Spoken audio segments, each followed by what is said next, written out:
नमस्कार, Bihar 10X news देख रहे हैं आप और मैं हूं आपके साथ ग्यास लसानी। आज तारीख है 18 जुलाई, दिन शनिवार और वक्त हो चला है बिहार की तमाम बड़ी और अहम खबरों के विश्लेषण का। आज के इस बुलेटिन में हम आपको दिखाएंगे राज्य की वो 25 बड़ी खबरें जिन्होंने सियासी गलियारों से लेकर आम जनता के बीच हलचल मचा दी है। चाहे बात हो नीट परीक्षा में बिहार के प्रदर्शन की या बांकीपुर उपचुनाव में प्रशांत किशोर की, साथ ही बात करेंगे मुजफ्फरपुर में हुए उस बड़े हादसे की जिसने प्रशासनिक लापरवाही की पोल खोल रखा है। अगले कुछ मिनटों में हर खबर की जमीनी हकीकत और उसका सटीक विश्लेषण आपके सामने होगा, लेकिन सबसे पहले डालते हैं नजर आज की 15 धमाकेदार हेडलाइंस पर। नीट में बिहार का जलवा। बिहार के आयुष ने नीट में हासिल की चौथी रैंक, कहा पढ़ाई के साथ एक्स्ट्रा एक्टिविटी का तालमेल रहा कामयाब।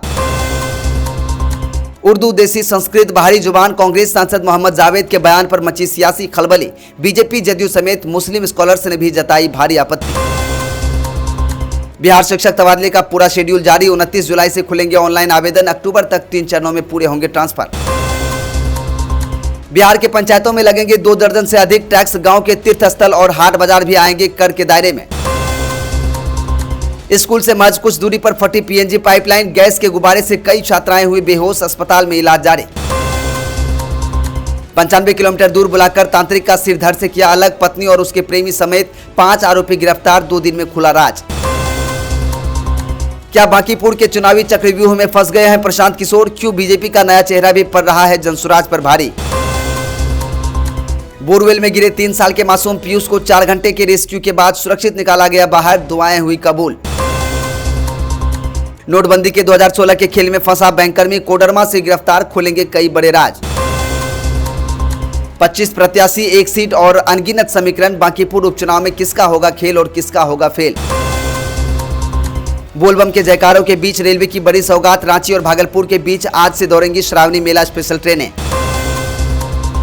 131 करोड़ रुपए के अवैध बालू खनन मामले में प्रवर्तन निदेशालय की बड़ी कार्रवाई। बिहार समेत 3 राज्यों में ताबड़तोड़ छापेमारी। बिहार में अपराध रिकॉर्ड में एक बार नाम आया तो खैर नहीं, अपराधियों का तैयार हो रहा ग्लोबल डिजिटल डेटाबेस। बिहार में पत्थर खदानों की ई नीलामी के नए नियम लागू। सरकारी खजाने में 25% तक बढ़ेंगी बोली। कौन है तेज तर्रार आईएएस कुंदन कुमार, जिनके अनोखे एजुकेशन मॉडल को अब पूरे बिहार में लागू करने की हो रही तैयारी? तो चलिए जानते हैं कुछ मुख्य खबरों को विश्लेषण के साथ।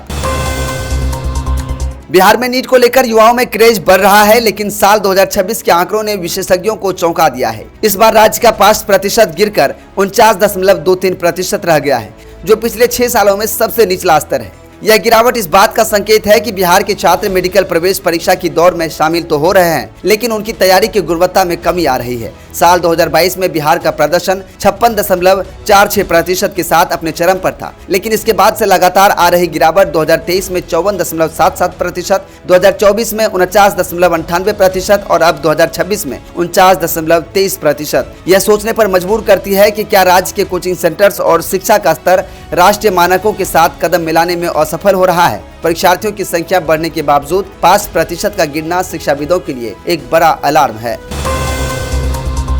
बांकीपुर विधानसभा उपचुनाव के बीच आरजेडी के कद्दावर ब्राह्मण चेहरे और वरिष्ठ प्रवक्ता मृत्युंजय तिवारी ने पार्टी से इस्तीफा दे दिया है। उन्होंने आरोप लगाया कि तेजस्वी यादव कुछ ऐसे करीबियों से घिरे हैं जो पार्टी को दीमक की तरह चाट रहे हैं। मृत्युंजय तिवारी का यह इस्तीफा महज एक प्रवक्ता का जान नहीं, बल्कि यह राष्ट्रीय जनता दल के भीतर चल रही गहरी अंतर्कलह को उजागर करता है। दिलचस्प बात यह है कि मृत्युंजय ने ठीक उन्हीं करीबियों पर निशाना साधा है जिनसे लालू परिवार के अपने सदस्य तेज प्रताप यादव और रोहिणी आचार्य भी असहज महसूस करते रहे हैं। चुनाव के ऐसे वक्त पर एक सीनियर लीडर का यह दर्द छलकना और पार्टी छोड़ना तेजस्वी यादव की रणनीति टीम और उनकी किचन कैबिनेट पर बड़े सवाल खड़े करता है। मुजफ्फरपुर के मुशहरी प्रखंड के रोहुआ हाई स्कूल के पास नाला निर्माण के दौरान पोकलेन मशीन टकराने से पीएनजी पाइपलाइन फट गई, जिससे फैले गैस के गुब्बारे के कारण 5 स्कूली छात्राएं बेहोश हो गईं। यह घटना सीधे तौर पर प्रशासनिक लापरवाही और ठेकेदारों की मनमानी का नतीजा है। घनी आबादी और विशेषकर स्कूल के ठीक पास करीब 100 मीटर की दूरी पर जब भारी मशीनों से अंडरग्राउंड खुदाई की जा रही थी, तो क्या गैस पाइपलाइन की मैपिंग चेक की गई थी? गनीमत रही कि स्कूल प्रशासन ने मुस्तैदी दिखाई और छात्रों को तुरंत अस्पताल पहुंचाया, जिससे कोई बड़ी अनहोनी नहीं हुई। लेकिन यह हादसा चेतावनी है कि बुनियादी ढांचे के विकास के नाम पर मासूमों की जान जोखिम में नहीं डाली जा सकती। बांकीपुर विधानसभा सीट पर उपचुनाव हो रहा है। जनसुराज के संस्थापक प्रशांत किशोर खुद यहां से अपना पहला चुनाव लड़ रहे हैं, जबकि बीजेपी ने ग्राउंड वर्कर नीरज कुमार सिन्हा को उतारा है। प्रशांत किशोर भले ही बीजेपी के नए उम्मीदवार नीरज सिन्हा को कमजोर आंक रहे हों, लेकिन बांकीपुर की पिच पीके के लिए बेहद कठिन है। यह सीट सिर्फ एक विधानसभा क्षेत्र नहीं बल्कि बीजेपी का सबसे मजबूत गढ़ है। 1995 से लगातार पिछले 9 चुनावों से यहां सिर्फ कमल खिलता आया है। नितिन नवीन और उनके पिता नवीन किशोर सिन्हा ने इस क्षेत्र के सांगठनिक ढांचे को इतना मजबूत किया है कि यहां बीजेपी का काडर वोट हिलाना किसी भी बाहरी या नए दल के लिए लोहे के चने चबाने जैसा है। बिहार पुलिस अब अपराधियों का ग्लोबल डिजिटल डेटाबेस तैयार कर रही है। CCTNS के माध्यम से यह जानकारी देश के सभी थानों और अंतर्राष्ट्रीय स्तर पर इंटरपोल तक साझा की जाएगी। बिहार पुलिस का यह कदम राज्य में कानून व्यवस्था सुधारने की दिशा में एक क्रांतिकारी बदलाव है। ADG के S अनुपम के अनुसार यदि किसी का नाम एक बार भी अपराध के रिकॉर्ड में आ गया तो उसका पासपोर्ट, सरकारी नौकरी और यहां तक कि प्राइवेट नौकरी का रास्ता भी ब्लॉक हो जाएगा। इसके अलावा सोशल मीडिया पर सामाजिक सौहार्द बिगाड़ने वाले 514 पोस्टों को चिन्हित कर 243 मामलों में कार्रवाई करना यह साफ करता है कि पुलिस अब केवल जमीन पर ही नहीं बल्कि साइबर स्पेस में भी अपराधियों को बख्शने के मूड में नहीं है। राजद सुप्रीमो और बिहार के पूर्व मुख्यमंत्री लालू प्रसाद यादव की अचानक तबीयत खराब होने के बाद उन्हें पटना के IGMS अस्पताल लाया गया है, जहां विशेषज्ञ डॉक्टरों की टीम उनकी जांच कर रही है। लालू यादव लंबे समय से कई गंभीर बीमारियों से जूझ रहे हैं। उनका किडनी ट्रांसप्लांट हो चुका है और वे हृदय रोग से भी पीड़ित हैं। इस उम्र में और स्वास्थ्य के इस नाजुक मोड़ पर उनकी तबीयत बिगड़ना न केवल उनके परिवार बल्कि पूरी राष्ट्रीय जनता दल के लिए चिंता का विषय है। बिहार की राजनीति में लालू यादव का कद ऐसा है कि उनकी सेहत की हर अपडेट का सीधा असर राज्य के राजनीतिक माहौल पर पड़ता है। फिलहाल सभी को उनकी विस्तृत मेडिकल रिपोर्ट का इंतजार है।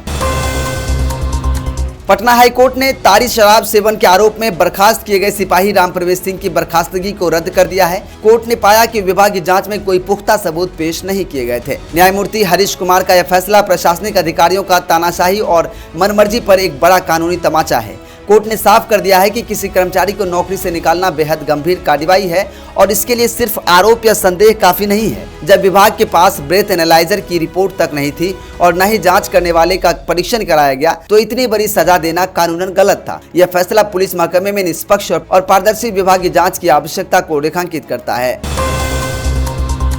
शिक्षा विभाग ने शिक्षकों के तबादले को लेकर विस्तृत अधिसूचना जारी कर दी है। इसके लिए 29 जुलाई से ऑनलाइन पोर्टल खुल जाएगा और पूरी प्रक्रिया 3 चरणों में अक्टूबर तक पूरी होगी।